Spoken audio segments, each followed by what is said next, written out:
Anna. Thank you for having me. Hello, my name is Emily. I am a Partnerships and Alumni Coordinator with the National Youth Science Forum, which is also known as TripAdvisor's top-rated nerd paradise for teens. I'm 25 years old, which I'm led to believe by my older workmates means I'm young. But as far as our participants are concerned, I'm basically just the world's crustiest, oldest boomer. Which I think is actually a pretty insulting stereotype, particularly considering I pay over $500 a week to rent a soggy shoebox in the back alleys of Brunswick. In my role at the NYSF, I help connect teenagers to the science that's all around them, and I help them find their next steps towards their science studies and careers. I spend most of my time working with 16 and 17-year-olds, and because of this, I have an intimate understanding of the language of youths, like Skibbity, Sigma, and Riz, but no goddamn idea what any of it means. I also recently moved to Melbourne from Perth in Western Australia, and I've really fallen in love with the art, the culture, and the thrill of ferrobating on Melbourne's trails.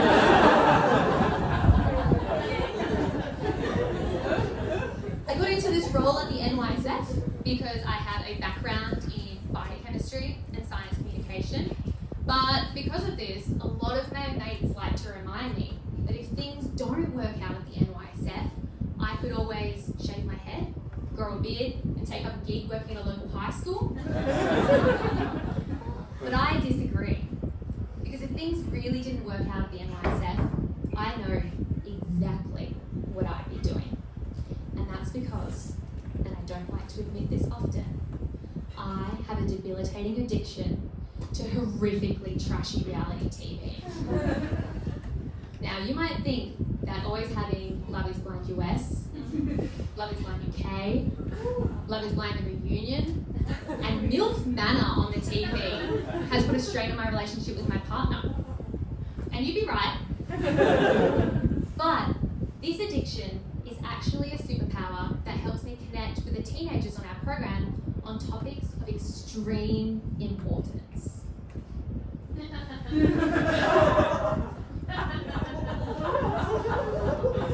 But these participants, despite being a little bit awkward or a little bit shy, are pretty interesting. So while most of your interactions with teenagers might look something like this, or maybe this, or possibly even this, a lot of my interactions with our participants look like this. And that's because, despite being awkward and despite being shy, these participants are highly motivated, extremely enthusiastic, and incredibly intelligent, scientific, keen beings. And I should know, because I was one myself, back when a one-by-one apartment didn't cost me my firstborn child. Also, I feel like now is an appropriate time to clarify. As far as I'm aware, Osher Gunsberg has never attended an NYSF program, but I don't have permission to show the faces of our underage participants. So, yeah, again, heavily addicted. But, like I said, our participants are pretty bloody fantastic.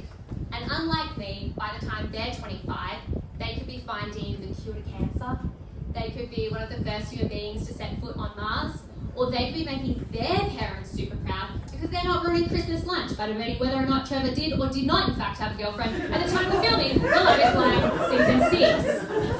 Again, unlike me. But what we do at NYSF is that we create this place where these teenagers can belong, where they feel safe enough to explore the topics that interest them without feeling as though they're going to be made fun of by their peers. And that's really important because for many of these teenagers, they might feel as though they don't fit in their homes or in their schools or in their communities. They might even be the only person that they know that has an interest in science, that can be a really isolating feeling. Almost as isolating as I'm sure Brittany and Sophie felt in the final episode of The Bachelor 2018 featuring, you guessed it, the honey badger, Nick Cummins. But I feel as though the most important thing we do at NYSF, rather than connecting these teenagers to science, is connecting these teenagers to each other. And I cannot stress this enough. This is where we differ from reality TV. These teenagers, as they form these connections, these beautiful, purely innocent, purely platonic connections, leave the program feeling supported in their next steps, wherever that may take them. Whether that's reading the weather on the ABC like Nate, whether that's researching riptides and tsunamis like Hannah, or whether that's moving from regional New South Wales to Melbourne itself to start their studies in neuroscience like Maya. And despite it being work, I'm actually pretty jealous of our participants, and I wish I could join them as they go behind the scenes on these really awesome science visits. And don't tell my boss, sometimes I do. So you might be wondering, how does this whole program thing I'm talking about work? In January each year, 500 young science nerds descend on Canberra and Brisbane with a nervousness and anticipation of two Love is Blind contestants meeting for the very first time. They spend just over a week going on some of the coolest science visits, doing hands-on workshops, attending specialist lectures, and basically just hanging out with one another. And one of my roles at the NYSF is to get money from industry, from government, from universities to make this all happen. So basically, you can think of me as a highly dedicated, extremely organised, and incredibly professional corporate sugar baby. And this job is really, really important because transporting, accommodating, and entertaining 500 angsty teens for a week comes at a great cost. A financial one. So what I do is I find interesting people and interesting organisations that want to support our organisation and our participants, and I build a relationship with them. To do that, I write love letters, and I go on dates, and I cross my fingers that they want to make it official. And admittedly, in Melbourne, we have some pretty fantastic partners. We have CSL, the University of Melbourne, and Monash University. And with their support, not only are we able to run our programs, but we're also able to provide scholarships for disadvantaged students to attend as well. And that's really fantastic because year on year, we have an amazing mix of young women, of students from regional and remote areas, and a growing number of Aboriginal and Torres Strait Islander and gender diverse students as well. And this diverse mix all come together and bond over one thing, and one thing alone.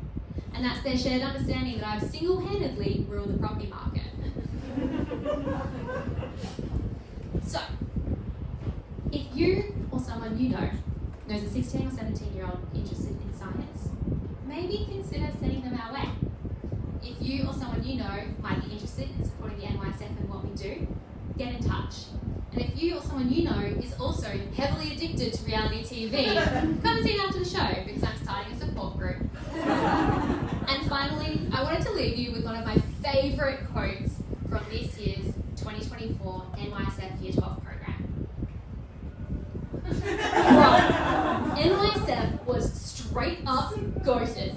Made a whole squad of new homies, leveled up my brain with some giga chat facts, and now I got that post-high school Sigma grind set all planned out. No cap, it was life-changing. Which, using the infinite power of Urban Dictionary, roughly translates to this. Thank you so much!